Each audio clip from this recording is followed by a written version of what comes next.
Today on Sand Custom Gruvas.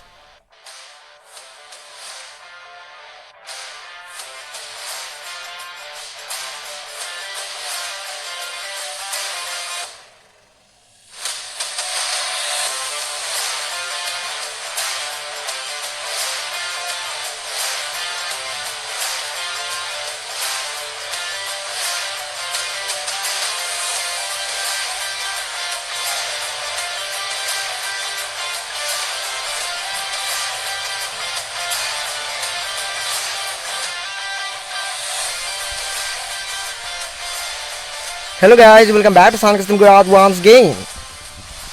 सो दोस्तों, आज का वीडियो एक बहुत ही अनयूजुअल टॉपिक के ऊपर है और मैंने सोचा नहीं था कि मेरी कार के साथ कुछ ऐसा हो जाएगा।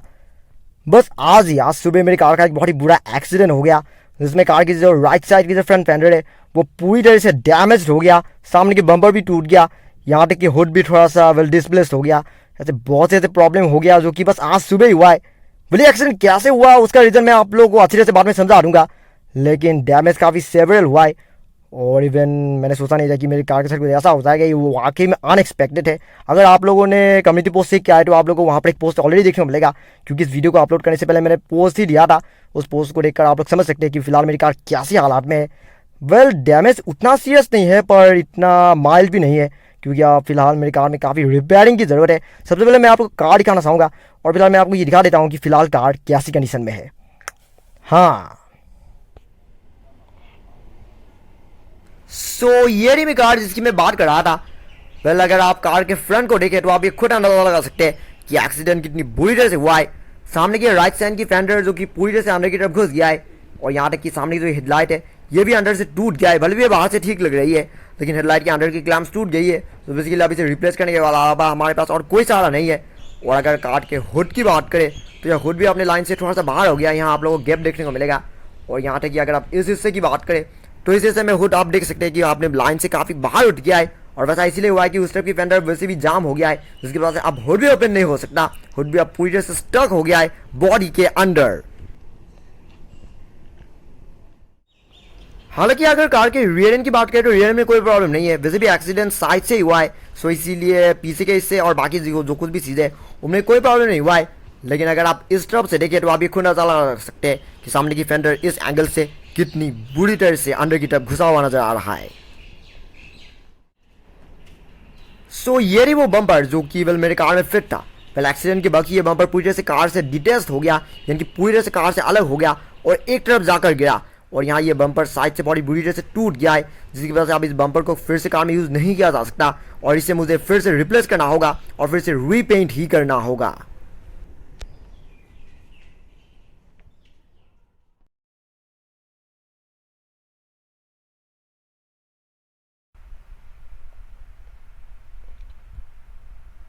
तकरीबन एक दिन बीत चुका है। मैंने अपनी कार को मारुति की ऑथराइज सर्विस सेंटर ऑलरेडी भेज दिया है और फिलहाल कार को पूरी तरह से फिर से पहले जैसा होने के लिए तकरीबन 10-15 दिन से लगेगा, क्योंकि नए पैनल्स इंस्टॉल करना होगा। जो कुछ भी अंदर के जो कुछ भी पार्ट बेंड हो गया है उन्हें काट के निकाल देना होगा, फिर उसके बाद नए पैनल्स को इंस्टॉल करना होगा। वैसे बहुत ऐसे प्रॉब्लम्स हो गया है, क्योंकि सिर्फ फेंडर ही नहीं है, अंदर की जो सैसी की जो पार्ट है यानी कि फ्रेम की जो पार्ट है वो भी थोड़ा सा अंदर से बेंड हो गया है। सो बेसिकली वो सब चीज़ें भी काट के निकाल देना होगा, फिर उसके बाद नई चीज़ें इंस्टॉल करना होगा। सो इन सब चीज़ों में काफ़ी बग लगने वाले हैं सो और साथ में मेरा काफ़ी पैसा भी खर्च होने वाले है। लेकिन सबसे जो मेन सवाल है वो ये कि ये एक्सीडेंट कैसे हुआ। वेल सीन कुछ ऐसा था कि मैं अपने कार को कल सुबह एक्चुअली में कार में कुछ ग्राफिक्स का काम करवाने के लिए मैं कार को बस एक कार के ग्राफिक्स शॉप ले जाने वाला था। ये ग्राफिक्स शॉप मेरे घर के इतनी पास है कि मुझे स्पीड लेने की ज़रूरत ही नहीं है। 20 के स्पीड में भी मैं आराम से उस ग्राफिक्स शॉप तक पहुंच सकता हूं, क्योंकि वो मेरे घर के बहुत ही पास है। सबसे पहले तो मैंने कार को तकरीबन 20 के स्पीड में मैं कार चला रहा था। सबसे पहले मैंने कार को लेफ्ट साइड में पार्क किया, यानी कि रोड के एकदम लेफ्ट साइड में पार्क किया, गियर को फर्स्ट गियर लगाया और फिर उसके बाद टर्न इंडिकेटर जलाया और अच्छी तरह से देखा कि कोई दूसरी कार आ तो नहीं रहा है। एक दो कार आ रहा था पर मैंने उन्हें पहले जाने दिया। फिर जैसे देखा कि रोड एकदम खाली हो गया है, उसके बाद बस धीरे धीरे हॉर्न बजा कर मैं एकदम धीरे धीरे बस टर्न लेने वाला था। मेरे कार में टर्न इंडिकेटर ऑलरेडी जला हुआ था, लेकिन वो बंदा एक टेम्पो इतनी तेज़ी से आता है, वो अपनी कार को तकरीबन 60 के स्पीड में चला रहा था। अब कुछ सोचिए, ट्रैफिक के बीच 60 स्पीड, उसके कार से पूरा आवाज़ आ रहा था, वैन करके पूरा आवाज़ आ रहा था। तो बेसिकली वो एक्सीलेटर पूरी तरह से दबा हुआ था। वो बंदा रुकता ही नहीं है कि वो डायरेक्टली मेरे कार में क्रैश करके ही चला गया। फिर उसके बाद जैसे उसके आसपास के लोगों ने ये चिल्लाना शुरू कर दिया कि भाई एक्सीडेंट हो गया, एक्सीडेंट हो गया।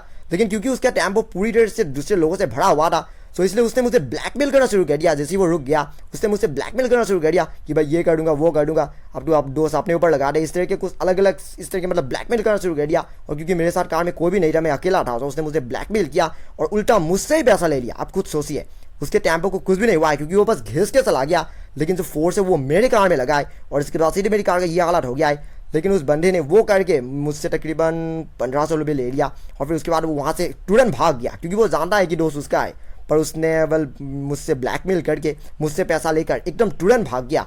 और मैं भी कितना बड़ा बेवकूफ़ हूँ कि मैं उसके कार का नंबर भी रखना भूल गया क्योंकि मेरे पास कोई मोबाइल ही नहीं था। मैं अपने फ़ोन अपने साथ ले जाना भूल गया था, जिसकी वजह से मैं उसका कार का नंबर भी सेव नहीं कर पाया।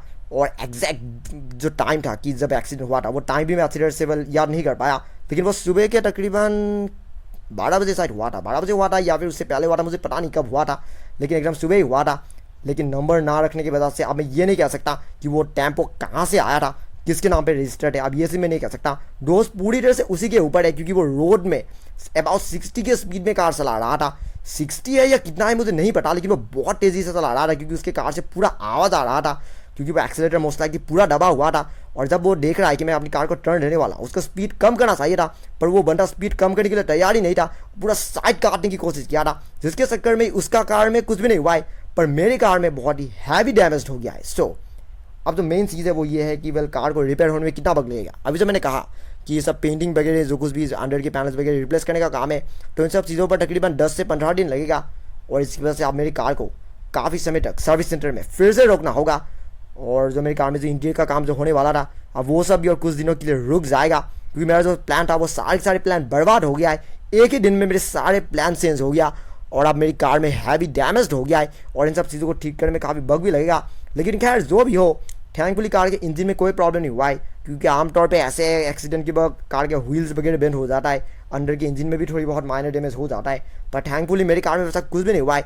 सामने की हेडलाइट टूट गया है, राइट साइड की फेंडर जो कि अब रिप्लेस करना होगा, हुड भी अपनी जगह से थोड़ा बाहर हो गया है क्योंकि हुड इतना बाहर नहीं होता था, लेकिन हुड अपनी जगह से थोड़ा सा बाहर हो गया। आप लोगों ने देखा ही होगा सामने की ग्रिल इतना ख़राब नहीं हुआ है, लेकिन अंदर का कुछ क्लिप्स टूट गया है।